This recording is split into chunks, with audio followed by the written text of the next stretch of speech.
Hello दोस्तों, मैं ब्रजेश कुमार पटेल आप सभी लोगों का बीके सुपर एकेडमी में स्वागत करता हूं। जैसा कि जान रहे हैं कि हमने पिछले क्लास में आप लोगों को संविधान निर्माण के बारे में बताया था, उसके कुछ इम्पॉर्टेंट चीज़ें हमने जानी थी और उसके अगले क्लास में हमने संविधान के विकास के बारे में पढ़ा था। तो आइए आज हम पढ़ते हैं प्रेम्बल क्या है, प्रस्तावना क्या है, इसकी क्या आवश्यकता थी हमारे संविधान में कि कोई प्रेम्बल बनाया जाए और प्रेम्बल में क्या लिखा होता है, आइए इसके बारे में हम जानते हैं।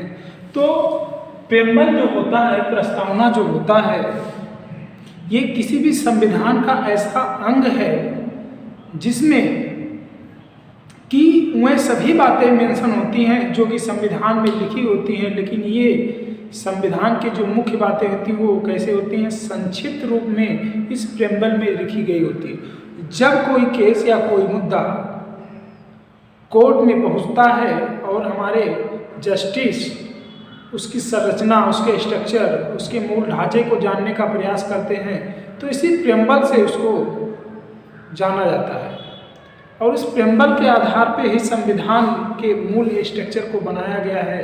तो आइए देखते हैं प्रेम्बल की कुछ इंपॉर्टेंट बातें हैं जो कि हमारे एग्जाम में पूछे जाते हैं। तो संविधान सभा में प्रस्ताव कब रखा गया प्रेम्बल का, कब संविधान सभा में प्रेम्बल को पेश किया गया, तो वो दिन है 13 दिसंबर 1946 को। किसने पेश किया? पंडित जवाहरलाल नेहरू, जो हमारे प्रथम प्रधानमंत्री थे, उन्होंने सर्वप्रथम प्रस्तावना को संविधान सभा के सामने पेश किया था। इसे स्वीकृति कब मिली? तो वो दिन है 22 जनवरी 1947 को प्रेम्बल प्रस्तावना को स्वीकृति मिली कि ये संविधान का एक अंग होना चाहिए और उसकी स्वीकृति मिली कितने तारीख को? 12 जनवरी 1947 को। एक राजनीतिकार कह सकते हैं इन्होंने कहा कि प्रस्तावना संविधान की आत्मा है। न्यायमूर्ति मोहम्मद हिदायतुल्लाह ने कहा कि ये जो प्रस्तावना है ये संविधान की क्या है? आत्मा है।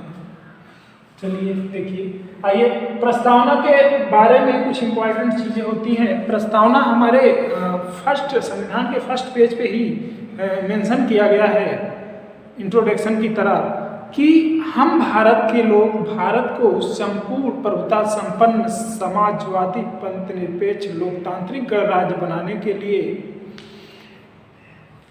एकता, अखंडता और चीज़ें उसमें भी कुछ ऐसे शब्द आए हैं, तो उन्हीं शब्दों के बारे में हम पढ़ेंगे। ठीक है कि कैसे 24 नवंबर 1949 को इस प्रेम्बल को पारित कर दिया गया, लागू कर दिया, उन सब के बारे में पढ़ेंगे। तो आइए देखते हैं कि संविधान में एक वर्ड आया है, हम भारत के लोग, be the people of India. ठीक, हम भारत के लोग, be the people of India.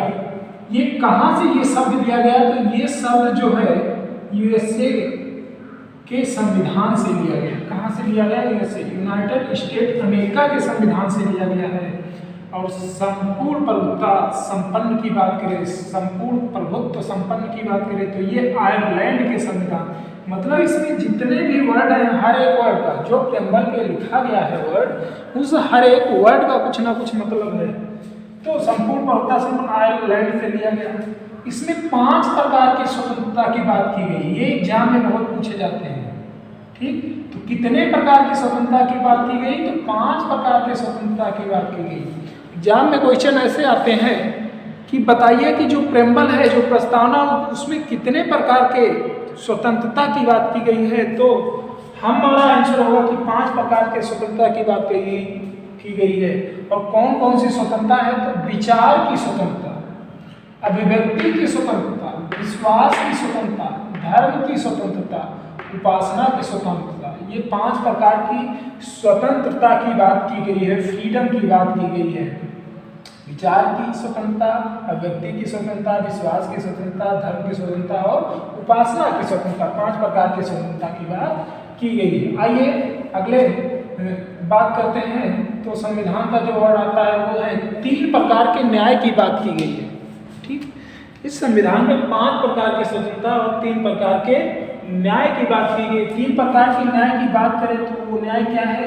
सामाजिक न्याय, आर्थिक न्याय, पहला है सामाजिक न्याय, दूसरा है आर्थिक न्याय, तीसरा है राजनीतिक न्याय। 3 प्रकार के न्याय की बात की गई है। 2 प्रकार की समानता की बात की गई है, एक तो प्रतिष्ठा की समानता, दूसरा अवसर की समानता। ये सभी प्रेम्बल में कविता के रूप में लिखे गए हैं। ये 2 प्रकार की समानता, प्रतिष्ठा की समानता और सबको एक समान अवसर मिलना चाहिए, उसकी समानता की बात की गई है। ये जो 3 प्रकार की न्याय है, इसको लेकर एक मामला, एक केस आया था सुप्रीम कोर्ट में, जो केस था केशवानंद भारती के मामला। केशवानंद भारती का मामला 1973 में सामाजिक, आर्थिक एवं राजनीतिक न्याय को मूल ढांचा माना गया, संविधान का मूल ढांचा माना गया। इसे संविधान का मूल ढांचा माना गया। इसको सामाजिक, आर्थिक और राजनीतिक न्याय को केशवानंद भारती मामले में 1976 में सामाजिक, आर्थिक एवं राजनीतिक न्याय को मूल ढांचा माना गया प्रेम्बल का। बात करें तो आगे आता है 42वां संविधान संशोधन। इसे लघु संविधान, मिनी कॉन्स्टिट्यूशन की संज्ञा दी जाती है, लघु संविधान कहा जाता है 42वां संविधान संशोधन को, जो कि 42वां संविधान संशोधन 1976 के द्वारा 3 शब्द जोड़े गए थे प्रेम्बल में। प्रेम्बल में भी 3 शब्द जोड़े गए। प्रेम्बल में संशोधन किया जा सकता है, लेकिन उसके मूल ढांचे को नहीं बदला जा सकता, उसका मूल ढांचा नहीं बदलना चाहिए, उसमें संशोधन किया जाता है। अच्छे वर्ड जोड़े जा सकते हैं, लेकिन अच्छे वर्ड निकाले नहीं जा सकते वहाँ से। तो आइए देखते हैं 42वां संविधान संशोधन 1976 के द्वारा 3 शब्द जोड़े गए, और 3 शब्द कौन कौन से हैं?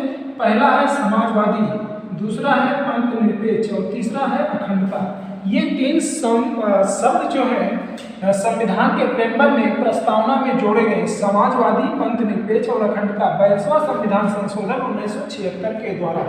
इसे लघु संविधान की संज्ञा दी जाती है। इस समय सरकार थी, इंदिरा गांधी की सरकार थी, और इसी समय ये जो है 42वां संविधान संशोधन हुआ था। 3 क्रांतियों की बात करें, 3 क्रांति के भी शब्द इसमें आए हैं, जिससे कुछ चीजें ली गई हैं। तो 3 क्रांति की बात करें तो 3 बड़ी क्रांतियां थी। एक तो फ्रांसीसी क्रांति, दूसरा अमेरिकी क्रांति और तीसरा रूसी क्रांति। 3 क्रांति की बात करें, इन 3 क्रांतियों से भी कुछ शब्द हमारे प्रेम्बल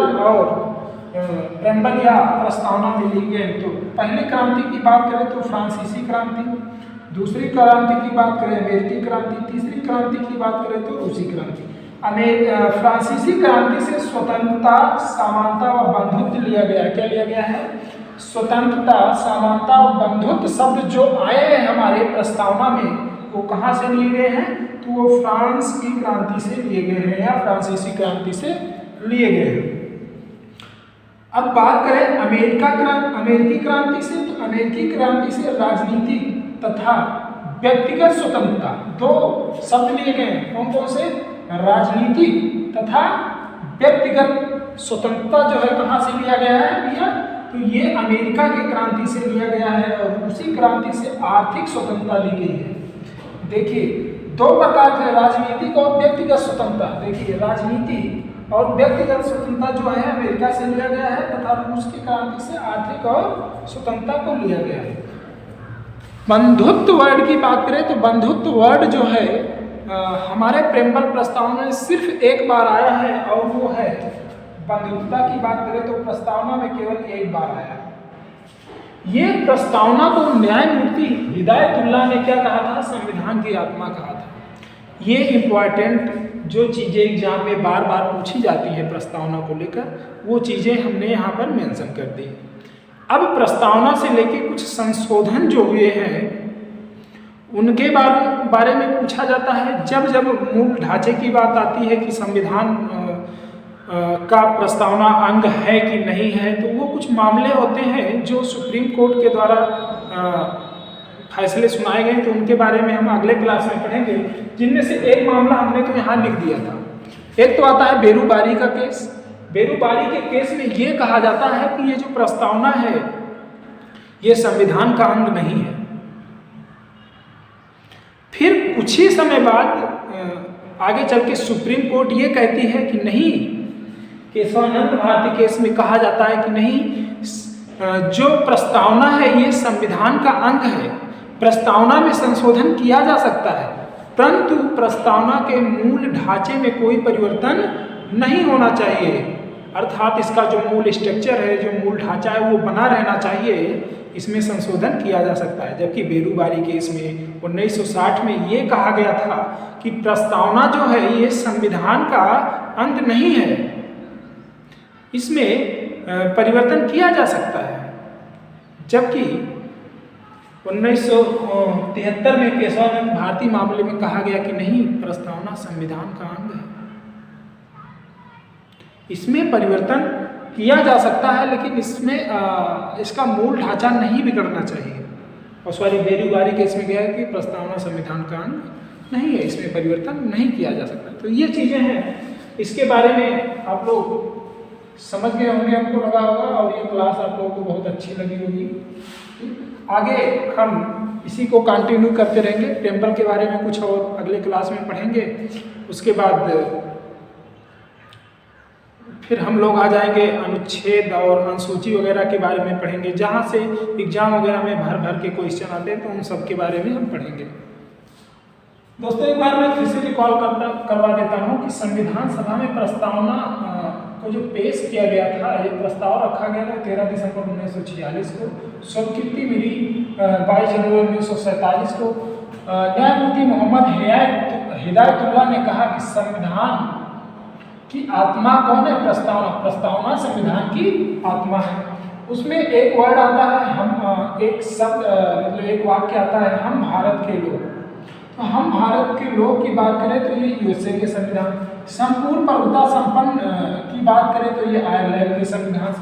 5 प्रकार की स्वतंत्रता की बात करें तो 5 प्रकार की स्वतंत्रता कौन सी है? विचार की स्वतंत्रता, व्यक्ति की स्वतंत्रता, विश्वास की स्वतंत्रता, धर्म की स्वतंत्रता, उपासना की स्वतंत्रता। 3 प्रकार के न्याय की बात करें तो सामाजिक न्याय, आर्थिक न्याय, राजनीतिक न्याय। 2 प्रकार की समानता की बात करें तो प्रतिष्ठा की और अवसर की समानता। और इस न्याय को लेकर केशवानंद भारती मामला हमने बताया ही आपको कि इसमें प्रस्तावना को संविधान का मूल ढांचा माना गया। बंधुत्व वाला सिर पे एक बार आया है। 3 क्रांतियों का प्रभाव है हमारी प्रस्तावना पे, फ्रांसीसी क्रांति, अमेरिकी क्रांति, रूसी क्रांति। फ्रांसीसी क्रांति से स्वतंत्रता और समानता बंधुत्व को लिया गया है। अमेरिकी क्रांति से राजनीतिक तथा व्यक्तिगत स्वतंत्रता को लिया गया है। रूसी क्रांति से आर्थिक स्वतंत्रता को लिया गया है।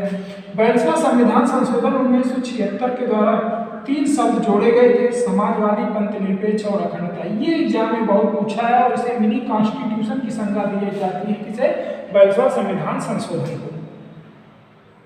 मैं एक चीज और आप लोगों को बताता हूँ, विचार मतलब सोचने की स्वतंत्रता है। किसी व्यक्ति को कोई भी विचार रखने और कोई भी चीज सोचने की स्वतंत्रता है। अभिव्यक्ति की स्वतंत्रता, अपने अंदर कुछ भी व्यक्ति को रखने की स्वतंत्रता, व्यक्ति की स्वतंत्रता। विश्वास, किसी के ऊपर विश्वास करने की स्वतंत्रता है। धर्म, किसी भी धर्म को मानने की स्वतंत्रता है। उपासना, कभी कहीं भी उपवास करने की स्वतंत्रता है, मतलब उपासना रखने की स्वतंत्रता है। सामाजिक, समाज के प्रति न्याय, आर्थिक रूप से आपको न्याय मिलेगा, राजनीतिक रूप से आपको न्याय, प्रतिष्ठा, आपकी प्रतिष्ठा और दूसरे की प्रतिष्ठा को समान रखा जाएगा, वहाँ समानता मिलेगी। अवसर, कहीं भी सरकारी नौकरी या कहीं भी आपको समान अवसर मिलेगा। किसी मंदिर मस्जिद में जाने को आपको समान अवसर मिलेगा, कहीं होटल में जाने को आपको समान अवसर मिलेगा। बंधुत्व की बात करते हैं तो एक बार आया है खाली हमारी प्रस्तावना में, तो ये आप लोगों को हमने रिकॉल करवा दिया एक बार। अब ये हमको लगता है आप लोगों को अच्छे से समझ में आ गया। थैंक यू दोस्तों।